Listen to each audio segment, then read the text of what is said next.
Please like, subscribe and share করুন আপনাদের channel. আজকে এই যে আমাদের সবাই একটা জড়ো হয়েছে, এটা কোনো কিছু বলার জন্য নয়।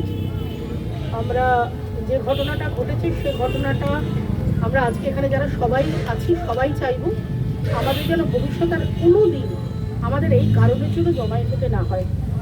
যিনি আজকে আমাদের মধ্যে নেই, চলে গেছেন, তার জন্য আমরা শান্তি কামনা করি এবং আমরা চাই প্রত্যেকটি মেয়ে যেন তার কর্মক্ষেত্রে, শুধু মেয়ে নয়, মহিলা পুরুষ সকলে যেন নিশ্চিন্ত করে তার কর্মক্ষেত্রে তার ছেলেটা দিতে পারে, সেই কামনা করি। ভবিষ্যতে আমরা যেন এভাবে আর কোনোদিন জমায়েত না হতে পারি, আমরা যেন ভালো থাকি সকলে একসাথে।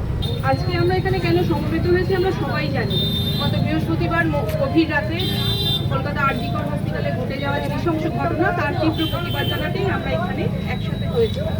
কিন্তু কেন ঘটবে আজকে স্বাধীনতার ৭৮ বছরের পরেও এই ঘটনাগুলো ঘটবে কেন? কেন আমরা বিচার পাবো না? আমরা সেই যে বোনটিকে আমরা হারিয়েছি, যার মা আর বাবার কোল খালি রয়েছে, তার জন্য আমরা সুবিচার চাই। আজকে সেই তীব্র নিন্দা করছি সেই ঘটনার প্রতিবাদে আমরা একত্রিত হয়েছি। আর যেটা বলবো যে আজকে আমরা অনেকেই, প্রত্যেকটা ঘরেই মেয়েরা রাতে রাস্তায় বেরোতে হয়, কারোর পড়াশোনার জন্য, কারোর চাকরির জন্য। কিন্তু আমরা কি নির্ভয়ে বেরোতে পারি না? কোথাও যেন একটা ভয় থাকে। সেই ভয় কেন আমাদের থাকবে? সেই নিরাপত্তা কেন আমাদের থাকবে না? সেই প্রশ্ন আমরা নিজেদেরও করি না, কাউকেও করি না। সেই প্রশ্নটা এবার তুলতে হবে। আমরা নিরাপত্তা চাই। কেন আমরা নিরাপত্তাহীনতায় ভুগবো? আমরা রাতের রাস্তায় নির্ভয়ে হাঁটতে চাই, সেইটা আমাদের করে দেওয়া হোক। আজকে আমাদের এই কর্মসূচি হচ্ছে গত ৮ তারিখ রাতে যে ভয়াবহ দুর্ঘটনা ঘটেছে, দুর্ঘটনা বলবো না, এটা তো প্ল্যান মাফিক ঘটনা হয়েছে। আমরা যেটা আন্দাজ করতে পারছি, আমাদের নিরাপত্তা বাসে গ্রামে সমস্ত নারীর যে নিরাপত্তা এবং সমস্ত মানুষের, আজকে নারী বলে বলবো না, সমস্ত মানুষের নিরাপত্তার জন্য আমরা আজকে হাজির হয়েছি। এবং এই যে মেয়েটির যে ভয়াবহ ঘটনাটা ঘটলো সেটার আমরা বিচার চাই। আজকের দিনে আমাদের হাজিরা সেই সুবিচার যাতে হয়, আসল দোষীরা যাতে শাস্তি পায়, দোষীদের কিন্তু আড়াল করা যাবে না। এবং এই ঘটনা যেন ভবিষ্যতে আর কোনো মেয়ের জীবনে, কোনো মানুষের জীবনে যেন না ঘটে, আমরা সেই সুবিচার চাই এবং সেই ঘটনার প্রতিবাদেই আমরা আজকে হাজির হয়েছি। এই বিচার আমরা বিচার চাই।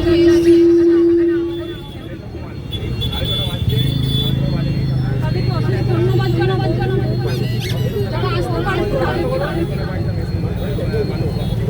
আসতে পারে, জানি তারা আমাদের সঙ্গে মানসিকভাবে আমাদের সাপোর্ট করছে। এখানে আমরা একসঙ্গে হয়েছি। আর্থিক মন্দির অত্যাচার হয়েছে, তার বিচার চাই এবং সমগ্র নারী যাতে নিরাপত্তায় ভোগ করতে পারে বা নিরাপদে চলাচল করতে পারে, নিরাপদে নিজেদের জীবন প্রতিপালিত করতে পারে। রাতের দখল না, এই স্লোগানে আজ সারা বাংলা আন্দোলনে যোগদান করবে আজ মধ্যরাতে। আমরা ঢাকারবাসীরা সবাই এই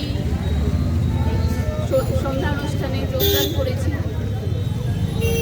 এটাই জানাতে যে আরজিকরে যে নৃশংস হত্যাকাণ্ড, যে পাশবিক অত্যাচার আমাদের বোনটির উপর হয়েছে, সেই অপরাধীরা যেন চরমতম শাস্তি পায় এবং প্রত্যেকজন অপরাধী গ্রেপ্তার হয় এবং দৃষ্টান্তমূলক শাস্তি তাদের যেন বাধা থাকে।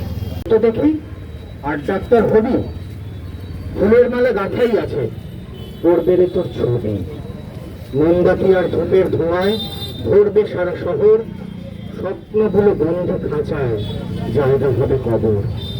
ওই মেয়ে তুই বল না দেখি, আর আমলা হবি, চতুষ্পদ ষড়ের ভিড়ে আত্মবলি দিবি?